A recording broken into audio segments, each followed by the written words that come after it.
3 number ভিডিওতে আমরা আরও 5টি হরফ তুলে ধরবো ইনশাল্লাহ। আমরা ধৈর্যের সাথে সবাই পড়ব এবং খেয়াল করব ইনশাল্লাহ। এই যে হরফটি দেখতে পাচ্ছি যার সাথে আলিফ আছে, অর্থাৎ এই আলিফটা এই হরফটা এক আলিফ পরিমাণ টান হবে, যেমন শক্ত হবে কিন্তু জা জা জা। সিন সিন সিন 3 আলিফ পরিমাণ হবে। সিন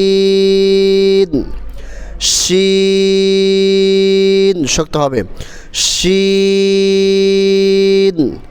শিন صاد صاد صاد ضاد ضاد ضاد